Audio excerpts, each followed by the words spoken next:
guys a lot. I have my iPad because I'm new. But I felt that it was only fitting that since I am valedictorian of my class, a speech. So yeah. Good evening, everyone. First of all, I want to thank each of you for taking time to come and fellowship and celebrate this milestone in my life. The people in this room make up those who I would call my closest friends and family. You each have been a tremendous blessing to me and have played a huge role in helping me get here today. This really can be like any other graduation speech, as this isn't any other graduation. You can't tell. I want to take this time to share with you a few ways the Lord has orchestrated my steps and what chapter comes next in my life. But before I go any further, I want to take this time to personally thank a few special people.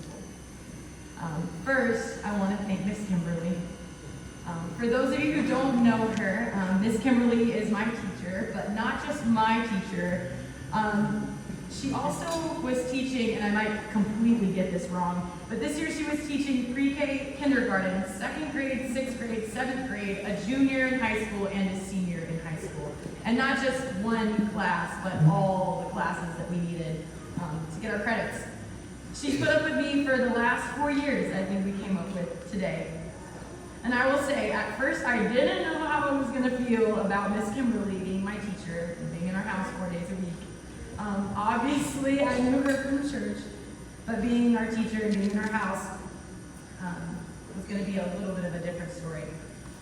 There were some growing pains, but it was evident that she has always cared deeply for me and my family. While she is a wonderful teacher, she's also a patient listener who never interrupted me when I would tell her about my day or the fun things I was doing, instead of being so focused on starting on time or getting the lesson completed in 30 minutes. Miss Kimberly always took the time to listen when something was going on and assured me she was praying about the situation. She didn't just stop at telling me she would pray, but she always is sure to check in and see if there's any progress or something new to pray about. The perk of homeschooling is flexibility, and Miss Kimberly was sure to always be flexible with my silly schedule, with work or travel, and even knee surgery. She always moved it around so I could stay on track and finish on time. We could argue that she really was just ready to get rid of me, but who knows.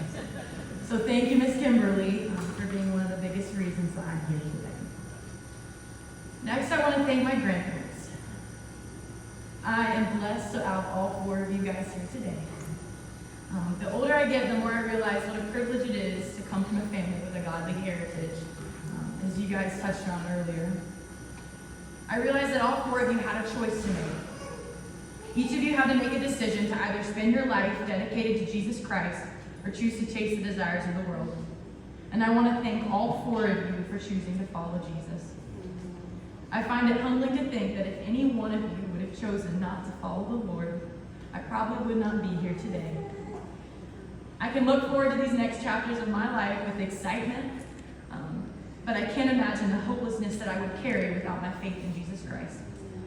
I don't know where I would be if I didn't have godly grandparents who made the sacrifices that have led to my salvation. So for that, I want to say thank you. And then to my parents, Mom, someone who has definitely had one of the harder roles in my life. Her patience with me and her constant love and support have been a theme throughout my entire childhood. Whether it was in kindergarten when she was teaching me to write my ABCs, or now when I'm 18 years old and stealing clothes out of her closet, she amazes me with her patience and grace. As a kid, it's easy to see your parents or your mom as someone who enforces rules and expects you to be perfect. But looking back, I couldn't be more thankful for the lessons that you guys have taught me and the adventures that we've had together. A lot of people can say that they have a mom who loves them, but having a mom who loves Jesus more than anything in the world is one of the greatest treasures a person can have. Not only is she a godly role model, but she's my biggest cheerleader, always encouraging me to seek biblical wisdom and reminding me to strive to do what is right in the eyes of God. So thank you, Mom, for getting me here today and being willing to homeschool me 13 years ago. And to Dad, I've yet to meet someone else who works as hard, cares as deeply, and gives as much grace as you do. Thank you for always providing for me and our family, and for allowing us the opportunity to be homeschooled. Whether it was with Mom as our teacher, Miss Claudette, Liberty University Online, or Miss Kimberly, thank you for giving us the ability to learn from home. With the end of high school comes the end of a lot of things. Most obviously, graduating high school means that you've completed the school end of the bargain. Now I've lost my spot. But for an athlete, it also means an end of a chapter that you may not want to close. My dad's my travel buddy. We've traveled together for volleyball for the last 5 years, and honestly, most of the travel consisted of me sleeping and him driving. But I'm really not ready for that to end. I wholeheartedly believe that my success in high school was greatly benefited by taking small trips with my dad to get away and have a break. Just this past volleyball season, I can recall several times where he would just listen to my rants and refocus me on my goals. My dad has always been one to say, just wait, you'll blink and you'll be graduating high school. Well, Dad, I blinked and we graduated. So thank you, Dad, for always reminding me to give my all and do my best to honor the Lord. To both of you, thank you for making home a place I want to be. Thank you for leading me to Jesus at a young age.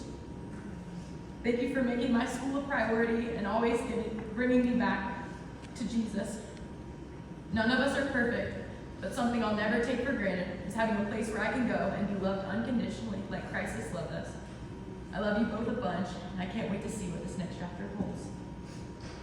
And with that being said, I have more, just wait. With that being said, there are so many other people to thank, and I don't have enough time to go around the room and individually lay out all the roles that you guys have played in my life. But just know you all mean the world to me. So now all the sad stuff is out of the way. I want to share with you what the next chapter of my life looks like. In 13 days, we'll be leaving to go overseas to Ghana to serve the Lord with local missionaries. We plan to spend a little over 2 weeks there, running Vacation Bible School, teaching a women's fellowship, leading Sunday school, and doing street evangelism, and a lot more. My goal for this trip is multifaceted. First of all, I want to honor the Lord with my time there. I want to be of service to Pastor John and Miss Marilyn, and I want to learn from them and their experience in ministry. My prayer is that the Lord would continue to guide my steps and show me where He would have me serving Him. Whether that be here in Greensboro, somewhere in the States, or somewhere overseas, my prayer is that the Lord would make it abundantly clear where He would have me and what He wants me to do. 3 days after I return from Ghana, our youth group leaves to go to mission camp the week of June 17th. And once back from camp, my hope is that there will be a little bit of breathing room in the month of July to spend some time with family and prepare to go to school. In the fall, I plan to attend Grove City College to continue playing volleyball and to major in biblical and religious studies. My heart is that after earning a 4-year degree, there will be other opportunities available to me, whether it be on staff in a church, biblical counseling, or overseas missions. My hope is that I will be better prepared and suited to serve the Lord wherever He calls me. I ask that you keep me in your prayers, specifically for traveling mercies in the coming weeks. And I also ask you pray that the Lord will continue to make clear where He wants me and what He wants me to do. While I am so excited to finally be done with high school, I'm not so sure if I'm ready to close this chapter of my life. However, I'm beyond excited to see what the Lord is going to do in the next 4 years and beyond. I love all of you, and thank you again for being here tonight. It means the world.